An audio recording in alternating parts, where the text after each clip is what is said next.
मीना और उसके दोस्त स्कूल से घर वापस जा रहे थे। उन्होंने रास्ते में कुछ बहुत अद्भुत देखा।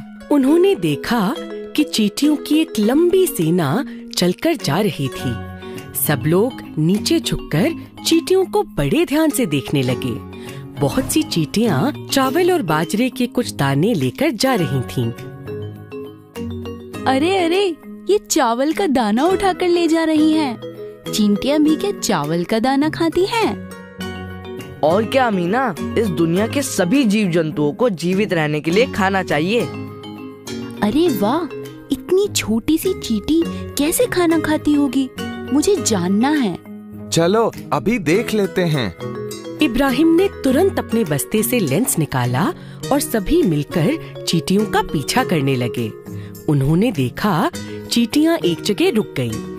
लेंस की मदद से वे चींटियों को बहुत करीब से देख पाए और उनको खाना खाते देख बहुत उत्साहित हो गए।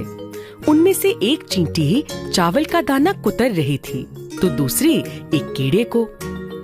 चींटियों को खाना खाते देखना कितना अद्भुत था। कल जाकर सभी दोस्तों को बताएंगे।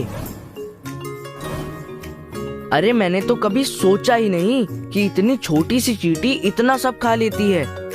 इतने में मैडम कक्षा में आई और सारी बातें सुनी। वाह बच्चों, तुम सबने तो बहुत अच्छे से अवलोकन किया। मैडम, क्या मैं आपसे एक सवाल पूछ सकती हूँ? हाँ, जरूर पूछो। मेरी गाय तो सिर्फ चारा खाती है, वह चींटी की तरह कीड़े क्यों नहीं खाती? इसका जवाब हम एक खेल से ढूंढेंगे। क्या सब तैयार हैं? जी हाँ मैडम। सभी बच्चे कक्षा के बीच एक पंक्ति में खड़े हो जाओ।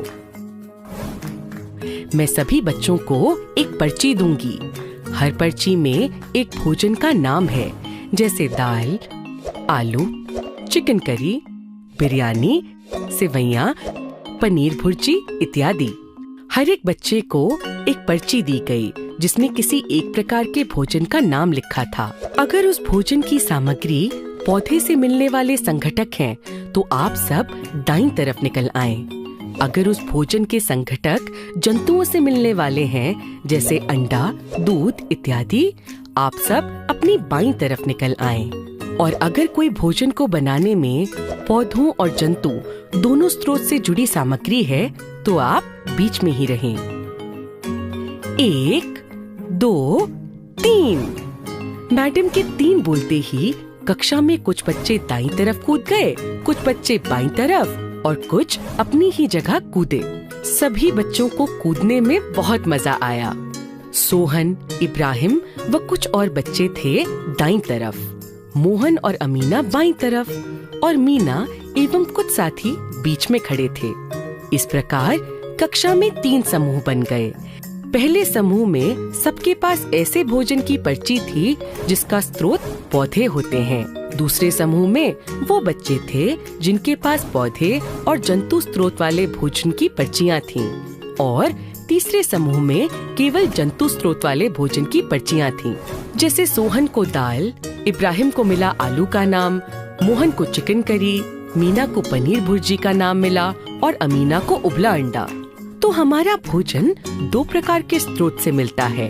हर जीव जंतु के लिए खाना जरूरी है तथा यह जीव जंतु अलग अलग प्रकार का खाना खाते हैं। ऐसे जीव जो सिर्फ पौधों से मिलने वाली चीजों को खाते हैं, जैसे सब्जियां, फल, दालें, उनको शाकाहारी कहा जाता है। ऐसे जीव जो जंतुओं का मांस खाते हैं, उन्हें मांसाहारी कहते हैं। और जो जीव दोनों यानी पौधे और जंतुओं का मांस खाते हैं, उनको सर्वाहारी कहते हैं। तो मतलब मेरी गाय शाकाहारी है और वो चींटी सर्वाहारी? बिल्कुल सही समझा मीना। मैडम, हमें दूध, घी और मक्खन भी तो जंतुओं से मिलता है, तो क्या यह सब खाने वाले लोग भी मांसाहारी होते हैं? ये तुम खुद पता करो और हम सबको बताना। आज मैं घर जाकर सबको बताऊंगा कि मैंने खाने के अलग अलग स्रोतों के बारे में पढ़ा और जाना कि शाकाहारी, मांसाहारी और सर्वाहारी क्या होता है। सबसे पूछताछ करूंगा कि कौन मांसाहारी है, कौन शाकाहारी और कौन सर्वाहारी है। क्या अपने पालतू कुत्ते से भी पूछताछ करोगे?